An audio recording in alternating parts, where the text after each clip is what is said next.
السلام عليكم ورحمة الله وبركاته. الحمد لله الذي جعل لأوليائه محبة وارتفاعا وكتب على أهل الشقاق مقتا واتضاعا، وأشهد أن لا إله إلا الله وحده لا شريك له شهادة نزداد بها إيمانا وانتفاعا ونعلو بها ائتلافا واجتماعا، وأشهد أن سيدنا ونبينا محمدا عبد الله ورسوله أوجب طاعته استنانا واتباعا. أما بعد فأعوذ بالله من الشيطان الرجيم. بسم الله الرحمن الرحيم. أذن للذين يقاتلون بأنهم ظلموا وإن الله على نصرهم لقدير। আল্লাহ তাআলা ইরশাদ করেন, যারা আক্রান্ত তাদেরকে অনুমতি দেওয়া হয়েছে জবাব দেওয়ার, কারণ তারা ছিল নির্যাতিত। আর নিশ্চয় আল্লাহ তাআলা তাদেরকে বিজয় করতে সক্ষম। ফরিজ আব্দুল আজিজের এই মসজিদে আয়োজিত আজকের এই মাহফিলে উপস্থিত সম্মানিত প্রাণপ্রিয় আমার মুসল্লি ভাইরা, সূরাতুল হজ থেকে একটি মাত্র আয়াত 39 নম্বর আয়াত তিলাওয়াত করে এর সহজ সরল বাংলা অনুবাদ উপস্থাপন করেছি। এই একটি আয়াতের আলোকে আল্লাহ সুবহানাহু ওয়া তাআলা ঈমানদারদের উপর দ্বীনের জন্য জিহাদ করা, সংগ্রাম করা, মেহনত করা, আন্দোলন করা, এটা যে আল্লাহ তাআলা ফরজ করে দিয়েছেন এবং এটি কিভাবে ফরজ হলো, কেন ফরজ হলো, এ সকল বিষয় আপনাদের সামনে আলোচনা উপস্থাপন করব ইনশাআল্লাহ। সম্মানিত ভাইরা, আমি যে আয়াত তিলাওয়াত করেছি এই আয়াতের শান-এ নুজুল সম্পর্কে মুসনাদে আহমদ এবং তিরমিজিতে এসেছে। ইবনে আব্বাস রাদিয়াল্লাহু আনহুমা বলেন, লাম্মা খারাজান নবিয়্যু সাল্লাল্লাহু আলাইহি ওয়াসাল্লাম মিন মক্কাতা, রাসূল সাল্লাল্লাহু আলাইহি ওয়াসাল্লামকে যখন মক্কাতুল মুকাররমা থেকে কাফির মুশরিকরা বের হতে বাধ্য করল, ক্বালা আবু বকর রাদিয়াল্লাহু আনহু, তখন আবু বকর রাদিয়াল্লাহু আনহু বললেন, আখরাজু নবিয়াহুম, মক্কার কাফিররা তাদের নবীকে দেশ থেকে বের করে দিল। ইন্না লিল্লাহি ওয়া ইন্না ইলাইহি রাজিউন লা ইয়াহলিকুন, এর থেকে বড় অপরাধ আর কি হতে পারে যে এক দেশের এলাকাবাসী নবীকে তাদের দেশ থেকে বের করে দিয়েছে, অবশ্যই এখন তাদের উপর শাস্তি নাজিল হবে। ফানাজালাত হাদিহিল আয়াত, তারপর আল্লাহ তাআলা আমার আলোচ্য আয়াতগুলো নাজিল করলেন যে মক্কার 13 বছর মুসলমানরা অনেক আক্রান্ত হয়েছেন, নিপীড়িত হয়েছেন, নির্যাতিত হয়েছেন, সহ্য করেছেন, বরদাস্ত করেছেন। এখন আর শুধু সবরের তালকিন নয়, শুধু ধৈর্যের সবক নয়, বরং এখন থেকে জবাব দেওয়ার, জিহাদ লড়াই করার হুকুম এসেছে, নির্দেশ এসেছে, পারমিশন অনুমতি আল্লাহর পক্ষ থেকে এসেছে।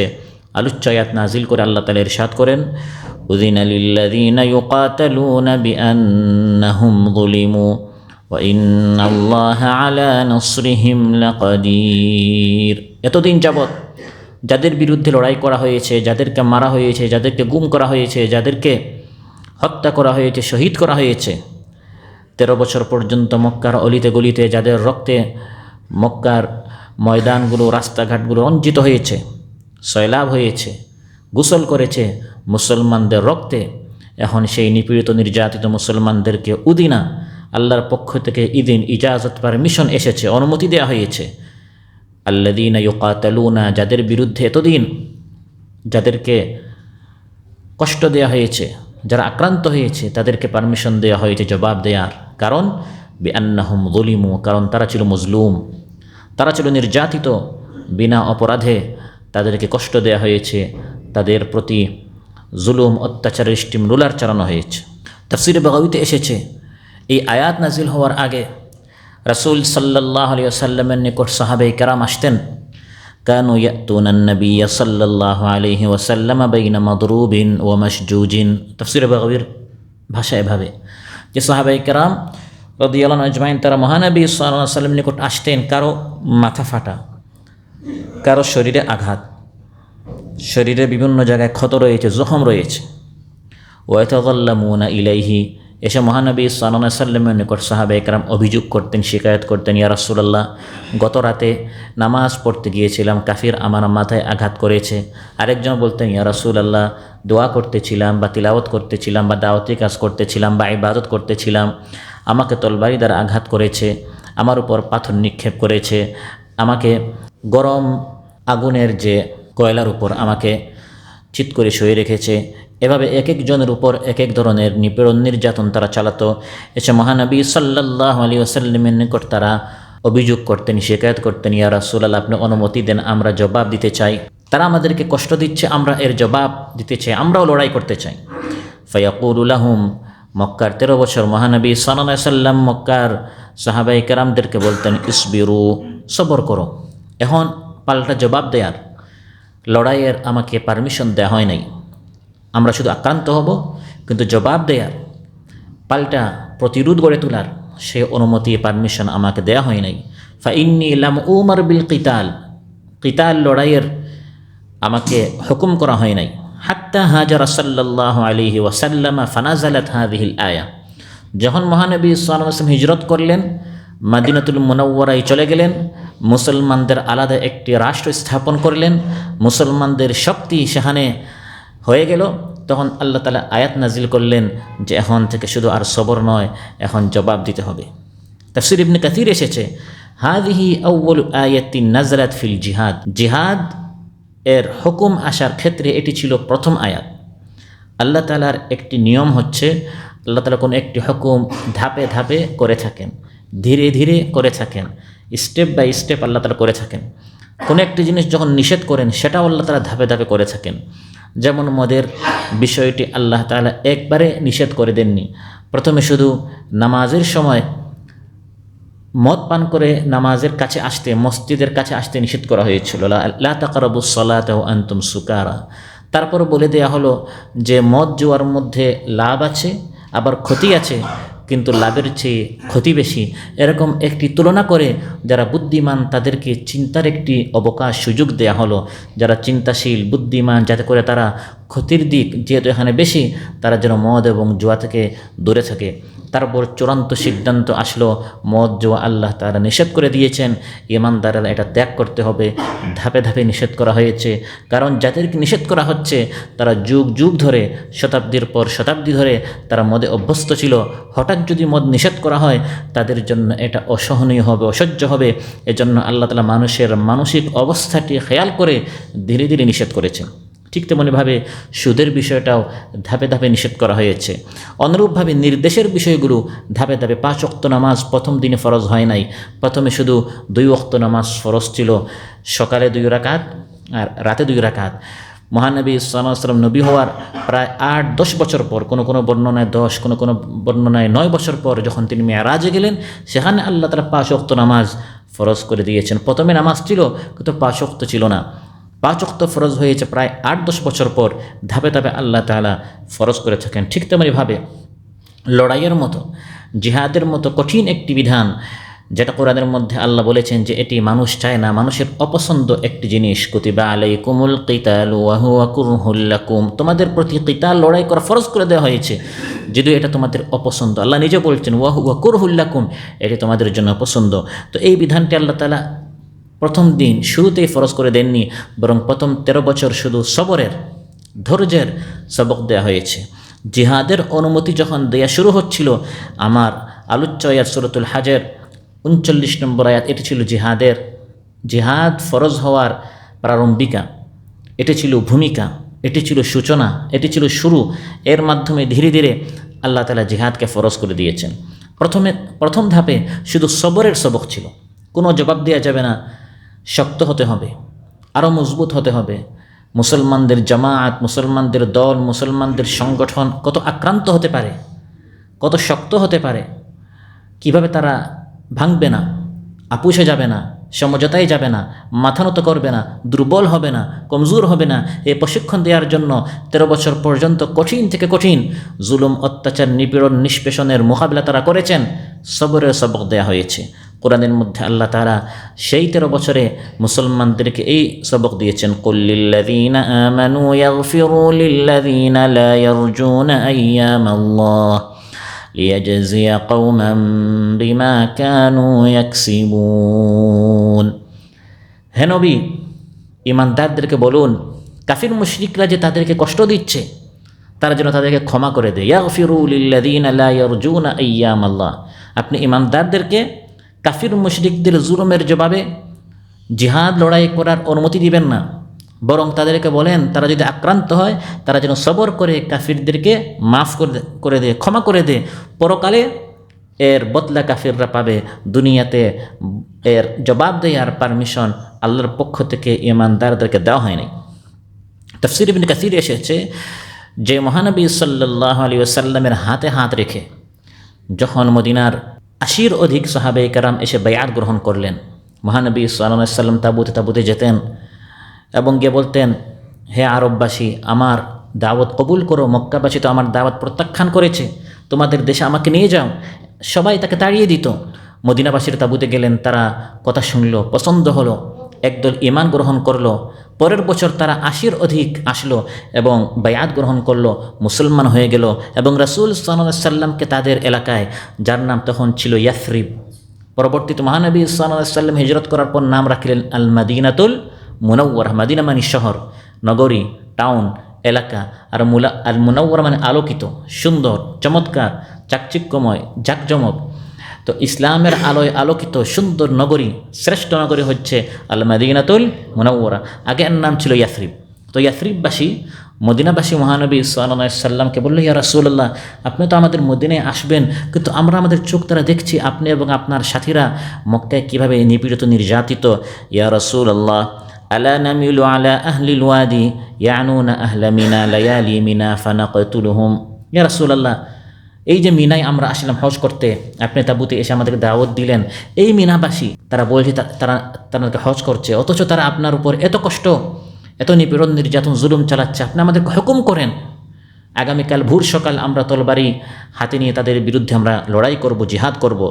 রাসূল সাল্লাল্লাহু আলাইহি সাল্লাম মদিনাবাসী তাদেরকে শুনিয়ে দিলেন, ইন্নী লাম উমার বিহাদা, আমাকে এখনও এই হুকুম করা হয় নাই, আমাকে এখনও এই পারমিশন দেওয়া হয় নাই তাদের জবাব দেওয়ার। তো এটি ছিল প্রথম অধ্যায়, মুসলমানদেরকে জবাব দেওয়ার, জিহাদ করার, লড়াই করার, কাফির মুশরিকদের জুলুম অত্যাচারের জবাবে হাতে তলবারি নেয়ার এই অনুমতি মুসলমানদেরকে দেয়া হয় নাই।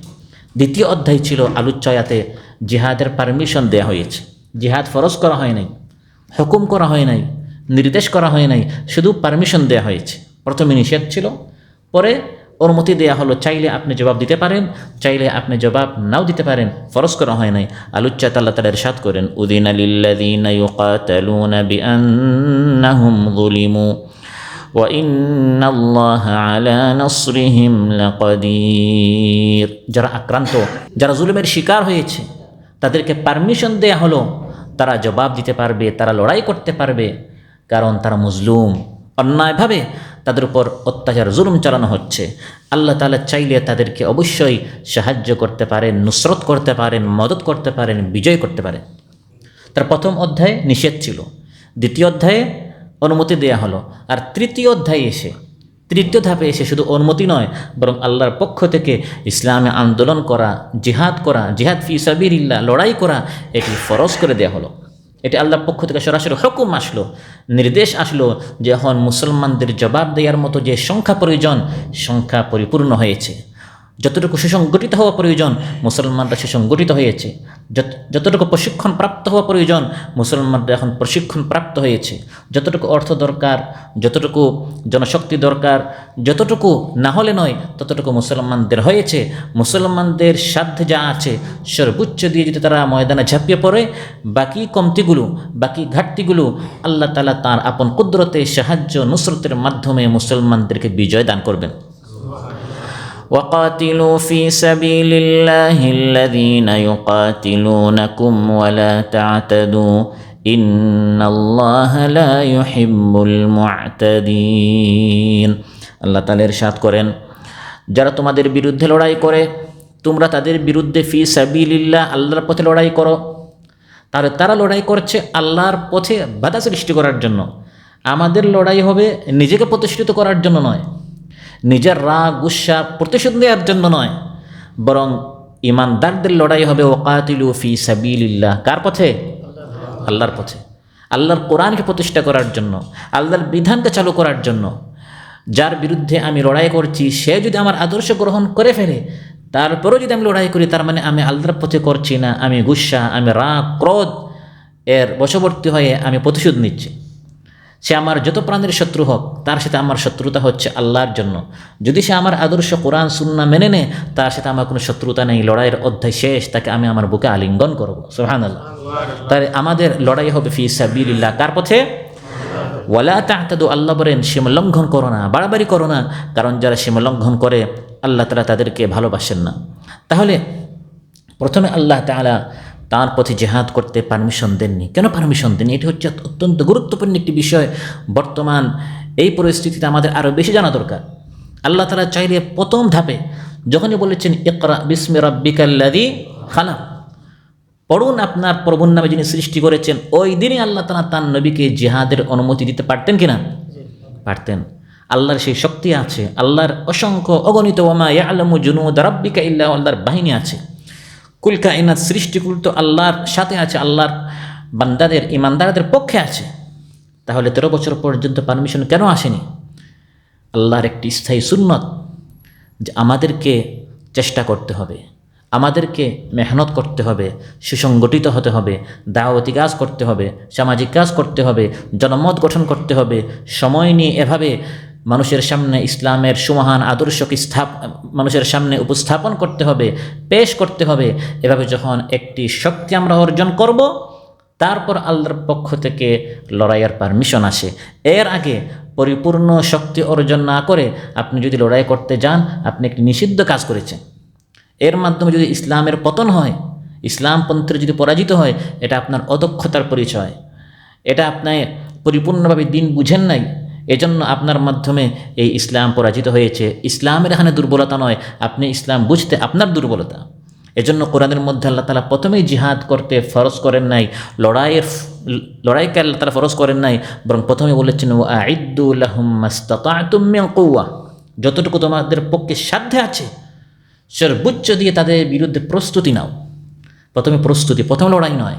প্ল্যান নেওয়া, পরিকল্পনা গ্রহণ করা, চেষ্টা করা, মেহনত করা, বৈঠক করা, দাওয়াতি কাজ করা, নিজেকে গঠন করা, জনগণকে গঠন করা, এভাবে চেষ্টা প্রচেষ্টা করার পর মহানবী সাল্লাল্লাহু আলাইহি ওয়াসাল্লামের 13 বছরের অধ্যায় যখন শেষ হলো, তারপর শুরু হয়েছে বদর, তারপর এসেছে উহুদ, তারপর এসেছে খান্দাক, তাবুক, মুতা ইত্যাদি।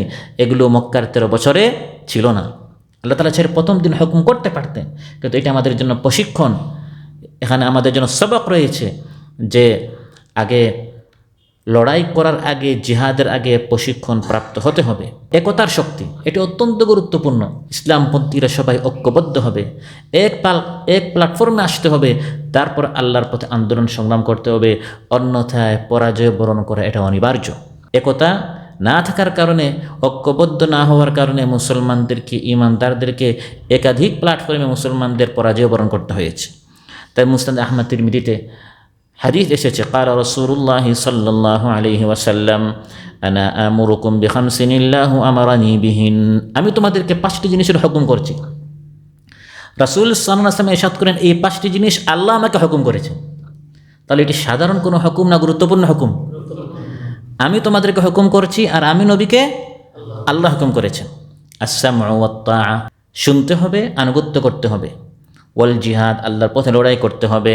ওয়াল হিজরা, এবং আল্লাহর পথে হিজরত করতে হবে। ওয়াল জামাআ, এবং জামাতবদ্ধ হতে হবে, সুসংগঠিত হতে হবে, ঐক্যবদ্ধ হতে হবে। তাহলে সুসংগঠিত ঐক্যবদ্ধ না হয়ে যদি কেউ আল্লাহর পথে লড়াই জিহাদ করতে যায়, সে মহানবী সাল্লাল্লাহু আলাইহি ওয়াসাল্লামের হুকুম লঙ্ঘন করবে।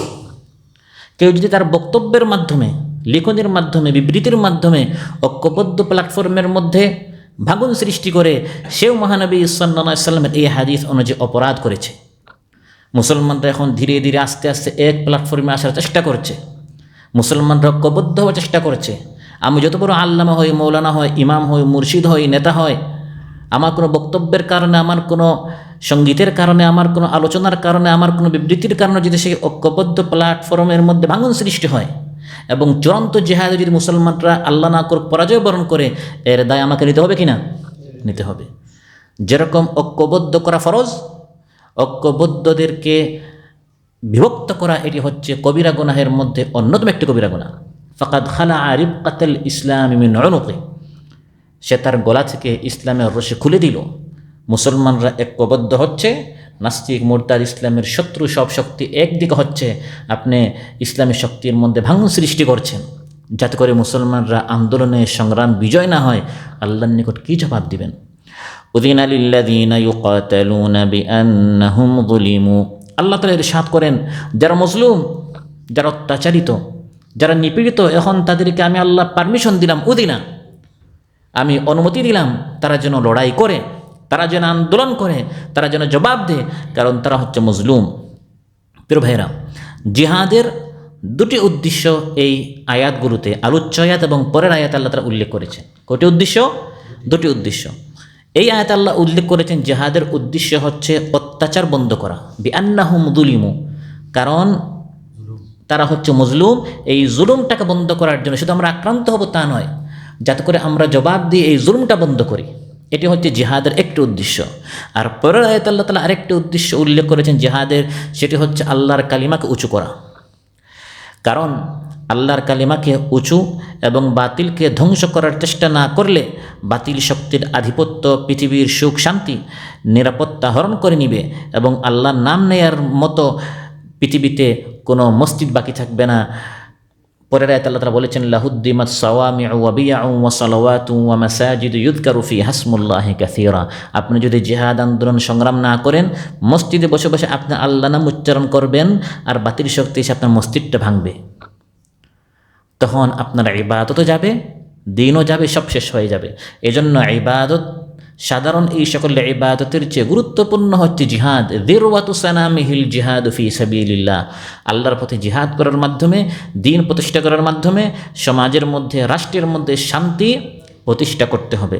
আর আলোচ্য আয়াতে আল্লাহ তাআলা জিহাদের প্রথম উদ্দেশ্য উল্লেখ করেছে, সেটা হচ্ছে বিআন্নাহুম যুলিমু, কারণ যদি অত্যাচারিত মানুষের সাহায্য না করা হয়, একজন মজলুম, তার উপর অত্যাচার করা হচ্ছে, নিপীড়ন করা হচ্ছে, জুলুম করা হচ্ছে, আপনি লড়াই করলেন না, কথা বললেন না, সংগ্রাম করলেন না, চেষ্টা করলেন না, আপনার এই লড়াই না করার কারণে, তাদের ফরিয়াদে সাড়া না দেওয়ার কারণে পৃথিবীতে যারা সবল তারা দুর্বলদেরকে, যারা শক্তিশালী তারা শক্তিহীনদেরকে বাঁচতে দিবে না, যার কারণে পৃথিবী অরাজকতা এবং অশান্তিতে ভরে উঠবে। তাহলে বোঝা গেল জিহাদের অন্যতম উদ্দেশ্য হচ্ছে জুলুম বন্ধ করা, জুলুম চালু করা নয়। জিহাদের অন্যতম উদ্দেশ্য হচ্ছে শান্তি প্রতিষ্ঠা করা, অশান্তি সৃষ্টি করা নয়। ইসলামের শত্রুরা সবচেয়ে বেশি ইসলামের যে পরিভাষা বিকৃত করেছে তার নাম হচ্ছে জিহাদ। বলে এটা হচ্ছে জিহাদি বই, এটা হচ্ছে জিহাদি সংগঠন, তুচ্ছ তাচ্ছিল্য করে। এটি হচ্ছে জিহাদি বলতে তারা বুঝে এটা একটি সন্ত্রাসী। জিহাদ মানে সন্ত্রাস নয়, টেরোরিজম নয়, ইরহাব নয়, দহশতগর্দ নয়। উযিনা লিল্লাযীনা ইউকাতালুনা বিআন্নাহুম যুলিমু, যেখানে সন্ত্রাস, ওই সন্ত্রাসকে বন্ধ করার জন্য জিহাদ। যেখানে জুলুম, এই জুলুমকে বন্ধ করার জন্য জিহাদ। ওয়ালাকিন কালামদার কাফে দুশমনাস, ফার্সি ভাষায় বলা হয়েছে যে কলম ছিল শত্রুর হাতে, মিডিয়া ছিল শত্রুর হাতে, সে যেরকম চেয়েছে সেরকম ইসলামের জিহাদকে চিত্রায়িত করেছে। সে মানুষের সামনে এভাবে এটা উপস্থাপন করেছে, জিহাদ মানে লম্বা টুপি, লম্বা দাড়িওয়ালা এক ভয়ঙ্কর জঙ্গি সন্ত্রাসী এক ব্যক্তি, তার হাতে তলবারি বা বন্দুক, সামনে যা আছে সব কিছু তছনছ করে লণ্ডভণ্ড করে গোটা দেশ এবং রাষ্ট্রকে একবারে এলোমেলো করে ধ্বংস করে দিয়েছে। হাত কাটা, গলা কাটা, বোরকাবন্দি করা, বস্তাবন্দি করা, ঘরের ভিতরে আটকে রাখা, এর নাম হচ্ছে শরীয়ত। নাউযুবিল্লাহ। তাই আমাদের সমাজের একদল মূর্খ আছে, দিন ইসলাম সম্পর্কে কিছু জানে না, তারা মনে করে এটাই শরীয়ত, এটাই ইসলাম। এখন তারা ঘোষণা করে আমরা শরীয়ত মানি না, আমরা শরীয়ত মানি না। তারা মনে করে এটাই শরীয়ত, কিন্তু শরীয়ত, ইসলাম যে কত শান্তি, কত সুন্দর, ইসলামী অর্থনীতি যদি প্রতিষ্ঠা হয় কত সুষম অর্থনীতি মানুষ পাবে, দেশবাসী পাবে, এটা তারা জানে না।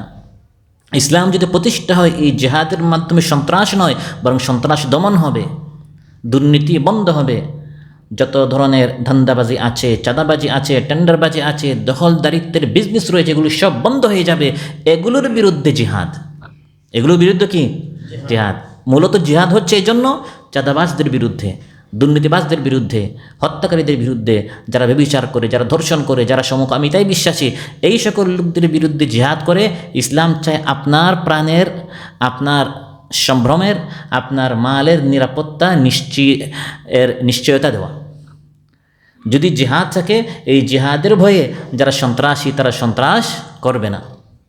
প্রিয় ভাইরা, অতএব আলোচ্যত আল্লাহ তাআলা বলেন, উযিনা লিল্লাযীনা ইউকাতালুনা বিআন্নাহুম যুলিমু, যাদের বিরুদ্ধে লড়াই করা হচ্ছে তাদেরকে পারমিশন দেওয়া হয়েছে যে তারা এখন জিহাদ করুক, কারণ তারা আক্রান্ত, তারা মজলুম। তাহলে জিহাদ হচ্ছে আল জিহাদু লিমানঈ যুলমি, আমি মজলুম বা আমার ভাই মজলুম, এই জুলুম প্রতিহত করার জন্য জিহাদ, না জুলুম করার জন্য, জুলুম প্রতিহত করার জন্য, জুলুম বন্ধ করার জন্য, জুলুম খতম করার জন্য, স্বৈরাচারের পতন ঘটানোর জন্য, স্বৈরাচারকে সরানোর জন্য, এই পাথরকে এখান থেকে সরানোর জন্য হচ্ছে জিহাদ। قال رسول الله صلى الله عليه وسلم انصر اخاك ظالما او مظلوما, সহিহ বুখারীর বর্ণনা। মহানবী সাল্লাল্লাহু আলাইহি ওয়াসাল্লাম ইরশাদ করেন, তোমার ভাই জালিম হোক, তোমার ভাই মজলুম হোক, তাকে সাহায্য করো, তাকে কি করো? আপনারা যেমন অবাক হয়েছেন, সাহাবায়ে কেরাম অবাক হলেন এবং বললেন, ইয়া রাসূলুল্লাহ আনসুরহু ইযা কানা মাজলুমান, আমার ভাই যদি মজলুম হয় অবশ্যই আমি তার সাহায্য করব। আফারাআইতা ইযা কানা যালিমান, আমার ভাই যদি জালিম হয়, স্বৈরাচার হয়, ফ্যাসিস্ট হয়, তার সাহায্য করব কি করে? তাকে সাহায্য করলে তো আরও দামি নির্বাচনের মাধ্যমে, রাতের ভোটের মাধ্যমে সে আরও কী হবে? প্রতিষ্ঠিত হবে, তার মেয়াদ আরও কী হবে? দীর্ঘায়িত হবে। তাহলে আমি তাকে সাহায্য করব কি করে? কাইফা আনসুরুহু, মহানবী সাল্লাল্লাহু আলাইহি ওয়াসাল্লাম বুঝিয়ে দিলেন জালিমকে কীভাবে সাহায্য করব। তাহজুজুহু মিনায-যুলমি ফাইন্না যালিকা নাসরুহু, তার সাহায্যের অর্থ হচ্ছে জুলুম থেকে তাকে বিরত রাখা। জুলুম থেকে তাকে যদি আপনি বিরত রাখেন, তখন তাকে আপনি জাহান্নাম থেকে বাঁচিয়েছেন, আর তার জুলুম থেকে গোটা জনগণকে আপনি বাঁচালেন, এর মাধ্যমে তার সাহায্য করবেন। এখন তাকে যখন আপনি জুলুম থেকে বারণ করবেন, সে তো বারণ করতে দিবে না, সেও পাল্টা লড়াই করতে আসবে, তখন আপনি আবার লড়াই করবেন। এটি হচ্ছে জিহাদ। জিহাদ এই জন্য নয় যে আপনি বিশৃঙ্খলা সৃষ্টি করবেন। যারা বিশৃঙ্খলা সৃষ্টি করে, তার বিশৃঙ্খলা, তার সন্ত্রাসী কর্মকাণ্ড বন্ধ করার জন্য কি? জিহাদ। قال رسول الله صلى الله عليه وسلم, সহিহ মুসলিমের বর্ণনা, মান রাআ মিনকুম মুনকারান ফালইয়ুগাইয়িরহু বিয়াদিহি ফাইন লাম ইস্তাতি' ফাবিলিসানিহি ফাইন লাম ইস্তাতি' ফাবিকলবিহি ওয়া যালিকা আযআফুল ঈমান। তোমাদের মধ্যে যদি কেউ কোনো অন্যায় দেখে, জুলুম দেখলো, অত্যাচার দেখলো, অবিচার দেখলো, বেবিচার দেখলো, অনাচার দেখলো, কোনো একটি অন্যায় কাজ দেখলো, হাত গুটিয়ে মসজিদে বসে বসে নুসাব্বিহু বিহামদিকা ওয়া নুকাদ্দিসু লাক, তাসবিহ করব, নামাজ পড়বার বলবো, এই সামাজিক এর সাথে আমার কোনো সম্পর্ক নেই নাকি? না। এই কথা ফেরেশতারা বলেছিলেন, হে আল্লাহ, মানুষকে সৃষ্টি করবেন কেন? আমরা তো পুরো দিন মসজিদে বসে বসে তাসবিহ করি, আমরা জিকির করি, আমরা আল্লাহ করি, ওয়া নাহনু নুসাব্বিহু বিহামদিকা ওয়া নুকাদ্দিসু লাক। আল্লাহ বলেন, ফেরেশতারা তো তাসবিহ, নামাজ, ইবাদত মানুষের চেয়ে আরও বেশি করে, কিন্তু মানুষকে শুধু এই কাজের জন্য আমি সৃষ্টি করি নাই।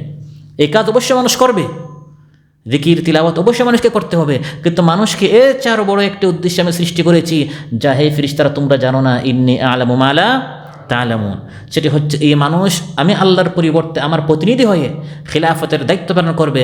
আমি আল্লাহ সরাসরি চাইলে এই জমিন থেকে আমি অনাচার দূর করতে পারি, আমি অশান্তি দূর করতে পারি, কিন্তু আমি আল্লাহ সেটা না করে মানুষের মাধ্যমে সেটা করাতে চাই। মানুষ আমার প্রতিনিধি হয়ে, আমার খলিফা হয়ে এই জুলুমটা বন্ধ করবে। জুলুমটা কীভাবে বন্ধ করবে, এর রোডম্যাপ কোরআনের মধ্যে আমি বলে দিয়েছি যে কিভাবে কাজ করতে হবে। পথ নির্দেশিকা আমি কোরআনের মধ্যে বলে দিয়েছি। এই 30 পারা কোরআনের মধ্যে কিছু হচ্ছে করণীয়, কিছু হচ্ছে বর্জনীয়। এগুলো করে করে সে সমাজ থেকে, রাষ্ট্র থেকে, পরিবার থেকে, দেশ থেকে, পৃথিবী থেকে অশান্তি অনাচার দূর করবে। এই দূর করতে গিয়ে সে যে হরকত করবে, চেষ্টা করবে, এটাকেই বলা হয় ইসলামী আন্দোলন, এটাকে বলা হয় জিহাদ ফি সাবিলিল্লাহ। জিহাদ মানে শুধু মারামারি নয়, হাত কাটা গলা কাটা নয়, অশান্তি আর সন্ত্রাসী নয়। এগুলো ইসলামের শত্রুরা মুসলমানদের সামনে এগুলো চিত্রায়িত করেছে। মহানবী সাল্লাল্লাহু আলাইহি ওয়াসাল্লাম ইরশাদ করেন, যখন তুমি এই ধরনের কোনো অন্যায় দেখবে তখন কী করবে? ফালইয়ুগাইয়িরহু বিয়াদিহি, হাত দ্বারা এটা তুমি বন্ধ করবে, হাত দ্বারা তুমি এই অন্যায়কে পরিবর্তন করবে। ইসলাম বিরোধী শিক্ষার পরিবর্তে তুমি ইসলামী শিক্ষা চালু করবে। বেবিচার, বেহায়াপনা, বেলাল্লাপনা, অশ্লীলতা যে মিডিয়া রয়েছে, এটাকে সরিয়ে ফালিয়ুগাইয়িরহু বিয়াদিহি, হাত দ্বারা তুমি ইসলামী মিডিয়া চালু করবে, ইসলাম বিরোধী রাজনীতি বন্ধ করে ইসলামী রাজনীতি চালু করবে, ইসলাম বিরোধী অর্থনীতি বন্ধ করে ইসলামী অর্থনীতি চালু করবে, শিক্ষাঙ্গনে গোটা সমাজে তুমি ইসলাম প্রতিষ্ঠার জন্য হাত দ্বারা চেষ্টা করবে। যখন আপনি হাত দ্বারা চেষ্টা করবেন তখন ইসলামের শত্রুরা হাত গুটিয়ে রাখবে, তারাও চেষ্টা করবে, তখন শুরু হবে জিহাদ। ফাইল্লাম ইয়াস্তাতি' ফাবিলিসানিহি, যদি তোমরা হাত দ্বারা না পারো তখন জবান দ্বারা। তাহলে বোঝা গেল একটা হচ্ছে হাত দ্বারা জিহাদ, না পারলে হচ্ছে জবান দ্বারা জিহাদ। ফাইল্লাম ইয়াস্তাতি' ফাবিকালবিহি, জবান দ্বারা যদি এটাকে পরিবর্তন করার তোমার সাধ্য না থাকে, তোমার পক্ষে সম্ভব না হয়, তাহলে অন্তর দ্বারা, দিল দ্বারা। দিল দ্বারা মানে কি? শুধু এটাকে ঘৃণা করা নয়, কারণ মহানবী সাল্লাল্লাহু আলাইহি ওয়াসাল্লাম ইরশাদ করেন এটাকে পরিবর্তন করতে হবে হাত দ্বারা, না পারলে পরিবর্তন করতে হবে জবান দ্বারা, না পারলে পরিবর্তন করতে হবে দিল দ্বারা। তো ঘৃণা করলে তো এটার পরিবর্তন হবে না। ঘৃণা হচ্ছে দিল দ্বারা পরিবর্তন করার সামান্য থেকে সামান্য একটি ধাপ, একটি কাজ। তাহলে সেটা কি?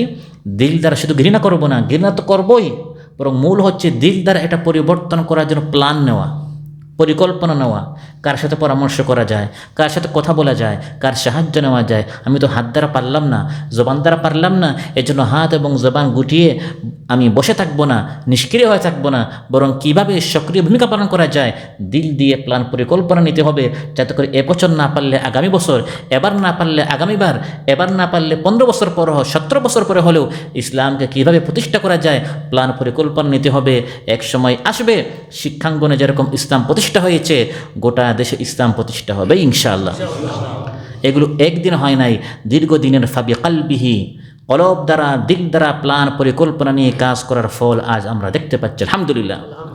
নাস্তিকদের দুর্গে, যেখানে আল্লাহর নাম উচ্চারণ করতে দেওয়া হতো না, জবাই করা হতো, গুম করা হতো যারা ইসলামের কথা বলতো, সেখানে আজ কালিমার পতাকা পতপত করে উড্ডীন হচ্ছে আলহামদুলিল্লাহ। ফাবিকালবিহি, কলব দ্বারা এই প্ল্যান পরিকল্পনা নেওয়ার ফল আমরা দেখতে পাচ্ছি। অতএব জিহাদের উদ্দেশ্য সন্ত্রাস নয়, জিহাদের উদ্দেশ্য হচ্ছে সন্ত্রাস বন্ধ করা, জুলুম বন্ধ করা।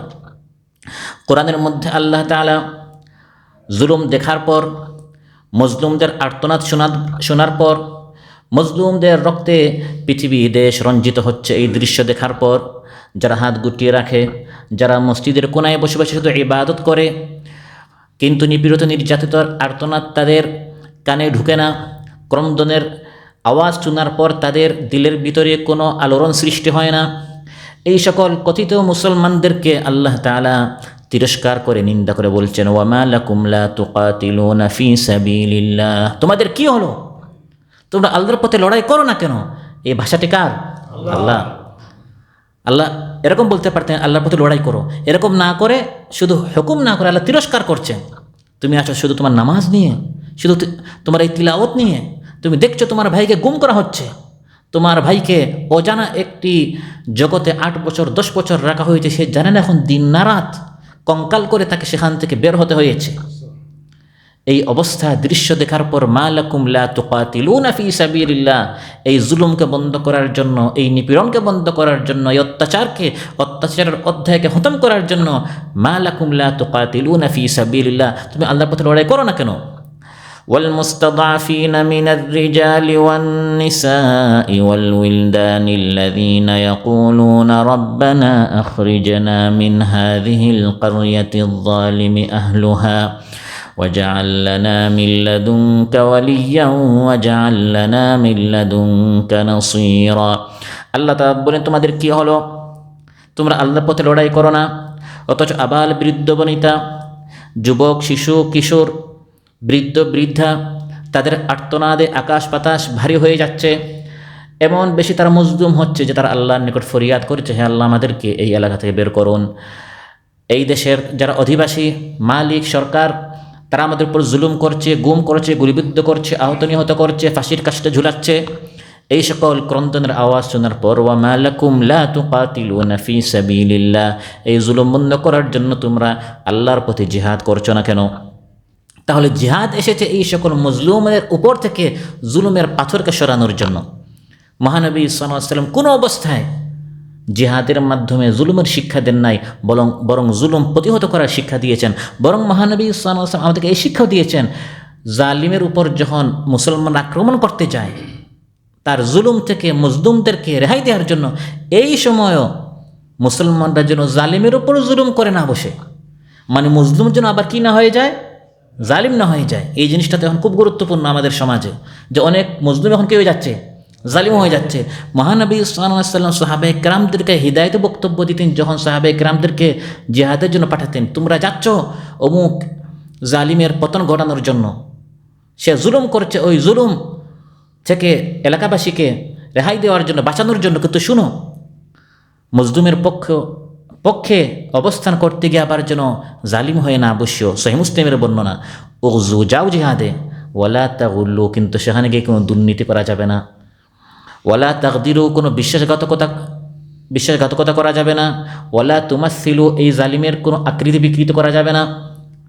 শরীর কাটা, অঙ্গহানি করা, হাত কেটে ফেলা, পা কেটে ফেলা, নাক কেটে ফেলা, এই অঙ্গ বিকৃতি করা, সে জালিম হলেও সে মানুষ, এগুলো করা যাবে না। ইসলাম জিহাদের সময়ও জালিম হতে নিষেধ করেছে। ওয়ালা তাকতুলু ওয়ালিদান, কোনো শিশুকে হত্যা করিও না। তার বাবা জালিম হতে পারে, শিশুকে হত্যা করার মাধ্যমে তুমি মজলুম ছিলে, এখন কি হয়ে যাবে।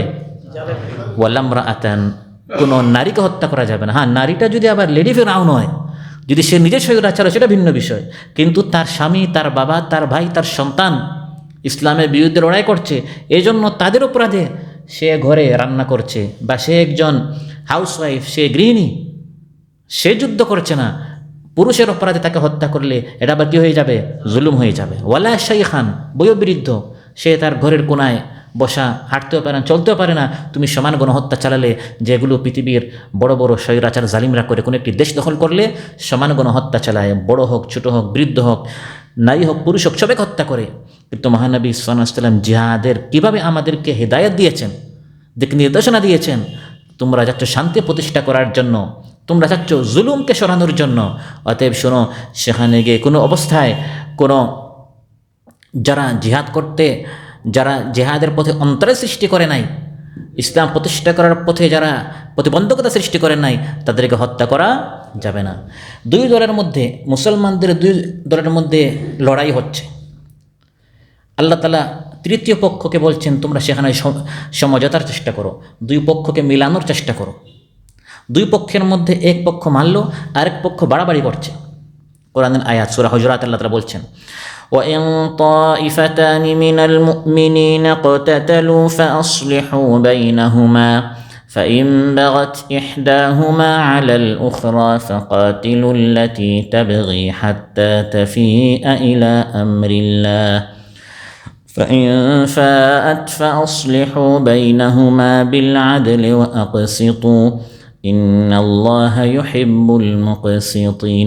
ইমানদারদের দুই দলের মধ্যে যদি লড়াই হয়, এরাও ইমানদার, এরাও ইমানদার, আল্লাহ তাআলা বলছেন তৃতীয় পক্ষ হিসাবে ফাসলিহু বাইনাহুমা, তাদের মধ্যে সুলহ করো, মিলিয়ে দাও। এখন যদি দুই দলের মধ্যে এক দল মানলো আর এক দল বাড়াবাড়ি করছে, কোনোভাবে মানছে না, আল্লাহ বলেন তোমরা তাদের বিরুদ্ধে লড়াই করো। তৃতীয় পক্ষ, ওই যারা সমঝোতার পক্ষে এসেছে, তাদেরকে নিয়ে তৃতীয় পক্ষ তারা কি করবে, লড়াই করবে। তাহলে তৃতীয় পক্ষই যেখানে আল্লাহ লড়াই করতে বলেন, উদ্দেশ্যটা কি, যাতে করে এই দুই দলের মধ্যে অশান্তি না শান্তি সৃষ্টি হয়, শান্তির জন্য। আল্লাহ বলেন ওই তৃতীয়, তোমরা লড়াই করতে যখন যাবে, যারা বাড়াবাড়ি করছিল তারা যদি আবার ফিরে আসে, তখন তোমরা তাদের মধ্যে সুলহ করে দাও, আর বাড়াবাড়ি করা যাবে না। তাহলে এই সব লড়াই জিহাদের মূল উদ্দেশ্য বোঝা গেল, শান্তি সৃষ্টি করা, অশান্তি সৃষ্টি করা নয়। প্রিয় ভাইরা, যদি সহজে দাওয়াতি কাজের মাধ্যমে কেউ ইসলাম না মানে, বরং ইসলামের পথে অন্তরা সৃষ্টি করে, নিজেও মানে না, আর যারা মানতে চায় তাদেরকে মানতেও দেয় না, মূলত এই জালিমদের বিরুদ্ধে হচ্ছে জিহাদ। কারণ কোরআনের বিধান সবার জন্য, সে নিজেও মানছে না। তাই কোরআনের মধ্যে আল্লাহ তাআলা বলছেন যে আমি একদিকে কোরআন দিয়েছি, অন্যদিকে লোহা দিয়েছি। কি দিয়েছি? লোহার আরবি হচ্ছে হাদিদ, লোহার আরবি হচ্ছে একটি সূরা নাম হচ্ছে সূরাতুল হাদিদ। আল্লাহ বলেন আমি আরসালনা রুসুলানা বিল বায়িনাত, আমি রসুল পাঠিয়েছি, কিতাব দিয়েছি। ওয়া আনজালনা মাআহুমুল কিতাব, তাদের সাথে আমি কিতাব দিয়েছি। ওয়াল মিজান, আর মিজান মানে দাড়ি পাল্লা দিয়েছি। কি দিয়েছি? এই দাড়ি পাল্লা দিয়ে ইনসাফ প্রতিষ্ঠা হবে, ন্যায় প্রতিষ্ঠা হবে ইনশাআল্লাহ। আল্লাহ বলেন এই দাড়ি পাল্লা দিয়েছি, প্রত্যেক নবীর সাথে মিজান দিয়েছি এবং কোরআন দিয়েছি, যাতে করে তারা সমাজের মধ্যে শান্তি সৃষ্টি করে। কিন্তু একদল মানুষ এই কোরআন এবং দাড়িপাল্লা মানবে না।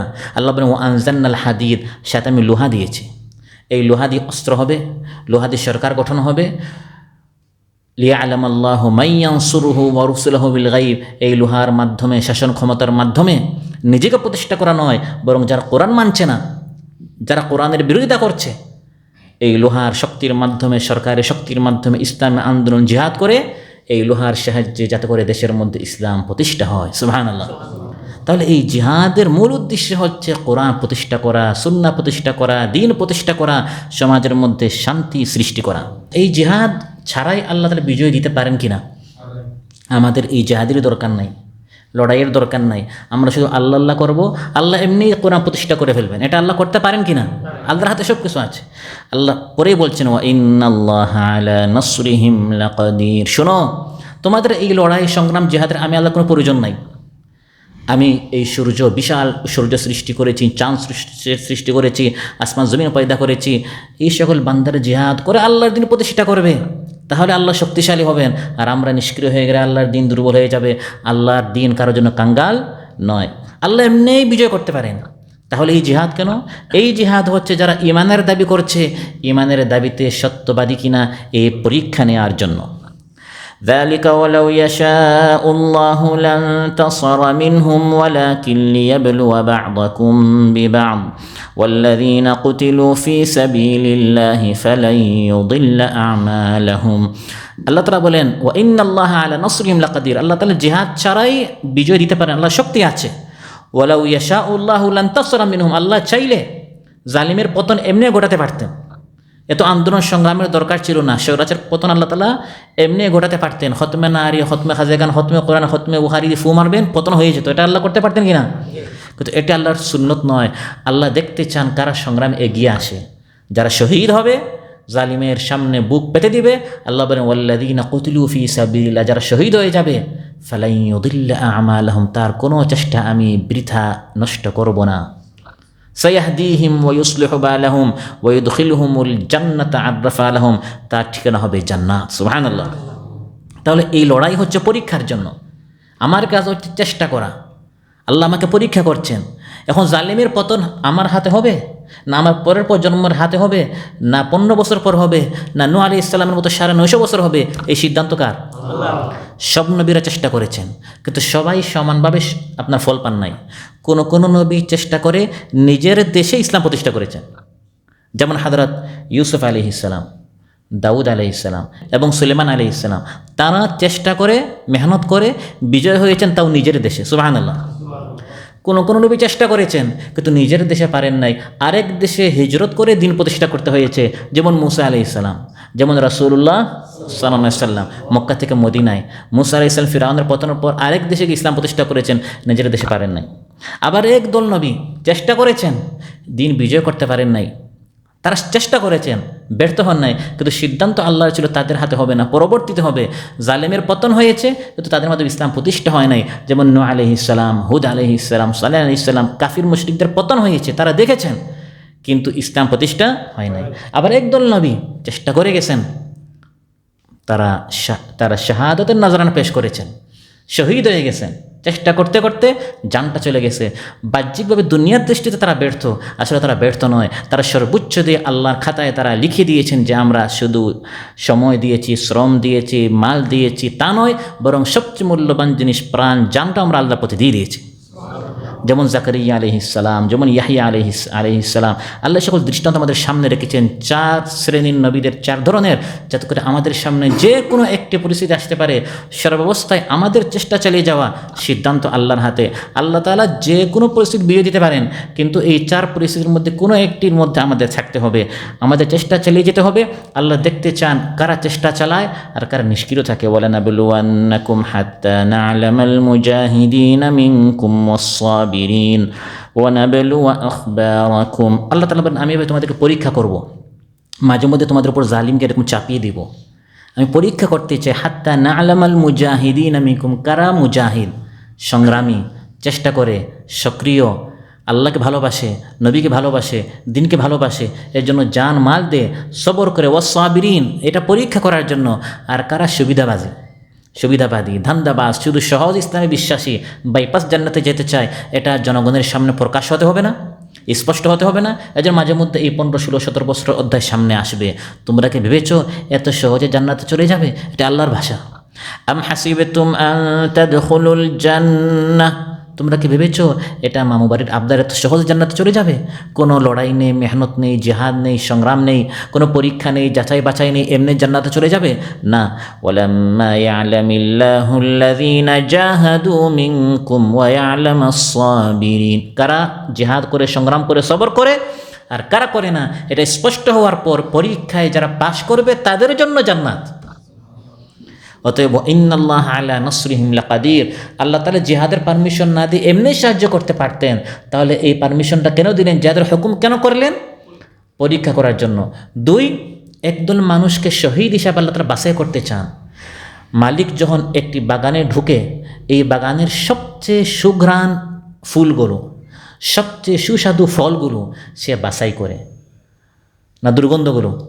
যেগুলি সবচেয়ে সুঘ্রাণ, মালিকের নিকট, বাগানের মালিক তার নিকট এই বাগানের সবচেয়ে ভালো পছন্দের ফুলগুলো সে বাছাই করে নেয়। তো আল্লাহর বান্দাদের মধ্যে আল্লাহর সবচেয়ে প্রিয় যারা, তাদেরকে আল্লাহ তাআলা এই জিহাদের ময়দানে ফাঁসির কাস্টে ঝুলিয়ে আল্লাহ তাদেরকে তার নিকট নিয়ে নেন। গুমের মাধ্যমে, গলির মাধ্যমে আল্লাহ বাছাই করে করে এই প্রিয় ফুলগুলো তার নিকট নিয়ে নেন। এই জন্য মাঝে মধ্যে এই লড়াইয়ের ময়দান আসে। লড়াই ময়দান ছাড়া আল্লাহ জান্নাত দিতে পারেন, কিন্তু এই ময়দানটা না আসলে তো আর এই সকল ফুলগুলোকে আল্লাহ বাছাই কীভাবে করবেন? এই জন্য জিহাদের প্রেক্ষাপট ময়দান সামনে আসে। কোরআনের মধ্যে আল্লাহ বলছেন ওয়ায়াত্তাখিযা মিনকুম শুহাদা, এই জিহাদের উদ্দেশ্য হচ্ছে আল্লাহ কিছু কিছু বান্দাদেরকে আল্লাহ শহীদ হিসাবে বাছাই করতে চান। বদরে মুসলমানদের সংখ্যা 313, কাফিরদের সংখ্যা 1000। আল্লাহ বলেন আমি মুরদিফিন, পালাক্রমে লাইন ধরে 1000 ফেরেশতা নাজিল করেছে মুসলমানদের সাহায্যের জন্য। মুসলমানদের সংখ্যা হয়ে গেল 1313। এখন কাফিররা কি মুসলমানদের সাথে পারবে? 70টা কাফির নিহত হলো, 70টা কাফির বন্দী হলো, 14 জন মুসলমান শহীদ হলেন। প্রশ্ন, এই 14 জন শাহাদাত বরণ করা ছাড়া আল্লাহ তাআলা মুসলমানদেরকে বিজয় দিতে পারতেন কিনা? কোন একজন শহীদ হবে না, কারণ মুসলমানদের সংখ্যা এখন 1313 আর কাফিররা মাত্র 1000। মুসলমানদের সাথে এখন ফেরেশতারা আছেন, সমানে কাফিরদেরকে হত্যা এবং শেষ করা মুসলমানদের পক্ষে সম্ভব ছিল। একজন মুসলমানকেও তারা শহীদ করতে পারতো না, কিন্তু 14 জন কেন শহীদ হলো? এটাই হচ্ছে জিহাদের মূল একটি উদ্দেশ্য। যতক্ষণ পর্যন্ত কোনো একটি জমিনে শহীদের রক্ত না ঝরবে, ততক্ষণ পর্যন্ত ওই জমিনকে আল্লাহ তাআলা ইসলামের জন্য কবুল করেন না। আরব ভূখণ্ডকে এখন আল্লাহ তাআলা ইসলামের জন্য কবুল করেছেন, এই জন্য 14 জন শহীদকে বদর প্রান্তে জান দিতে হয়েছে। অতএব এটি আল্লাহর সুন্নত। এই জিহাদের পারমিশন দেওয়ার মাধ্যমে আল্লাহ যখন কোনো একটি জমিনকে ইসলামের জন্য কবুল করে নেন, তখন এভাবে বদরের প্রান্তের মতো একদল মানুষকে আল্লাহ তাআলা শহীদ হিসাবে কবুল করেন। সুবহানাল্লাহ। ওয়া ইন্নাল্লাহা আলা নাসরিহিম লাকাদির, আল্লাহ বলেন আল্লাহ তাআলা অবশ্যই তাদের সাহায্য করতে পারেন। অতএব আল্লাহর নিকট সাহায্য চাও, অবশ্যই আল্লাহ তাআলা সাহায্য দিবেন। সম্মানিত ভাইরা, আজকের আলোচনা থেকে যেটা আমরা জানলাম, বুঝলাম, সেটি হচ্ছে আল্লাহ সুবহানাহু ওয়া তাআলা ঈমানদারদের উপর জিহাদকে ফরজ করে দিয়েছেন শান্তি প্রতিষ্ঠা করার জন্য, অশান্তিকে দূর করার জন্য, জুলুম প্রতিহত করার জন্য এবং মজলুমদের পক্ষে যাতে করে মুসলমানরা ভূমিকা পালন করে ইসলাম প্রতিষ্ঠা করার জন্য, কোরআন সুন্নাহ প্রতিষ্ঠা করার জন্য আল্লাহ তাআলা এই জিহাদকে ফরজ করেছেন। জিহাদ মুসলমানদের উপর ফরজ। প্রথম হচ্ছে নিজে দিন শিখতে হবে, এটি হচ্ছে একটি জিহাদ। দাওয়াতি কাজ করা, এটা হচ্ছে আরেক জিহাদ। এভাবে জিহাদের যতটি অধ্যায় রয়েছে, মেহনতের, সংগ্রামের, আন্দোলনের প্রত্যেকটি অধ্যায়ে যখন যে পরিস্থিতি সামনে আসে, ওই পরিস্থিতিতে ওই অধ্যায়ে মুসলমানদের জিহাদ করতে হবে, করে করে আল্লাহর জান্নাত পর্যন্ত পৌঁছে যেতে হবে। আল্লাহ সুবহানাহু ওয়া তাআলা আমাদের সবাইকে বলার চেয়ে শোনার চেয়ে বেশি আমল করার তৌফিক দান করুন। আমাদের মধ্যে যারা অসুস্থ রয়েছেন আল্লাহ তাআলা সুস্থ করে দেন, যার যে পেরেশানি আছে আল্লাহ তাআলা পেরেশানি মুক্ত করুন। বাংলাদেশকে আল্লাহ তাআলা ইসলামের জন্য কবুল করুন। পৃথিবীতে যেখানে যে মজলুম আছে, মজলুমের আর্তনাদের আল্লাহ সুবহানাহু ওয়া তাআলা এই মজলুমের সহায়ক হন, নুসরত করুন, মদত করুন। আসসালামু আলাইকুম ওয়া রাহমাতুল্লাহি ওয়া বারাকাতুহু।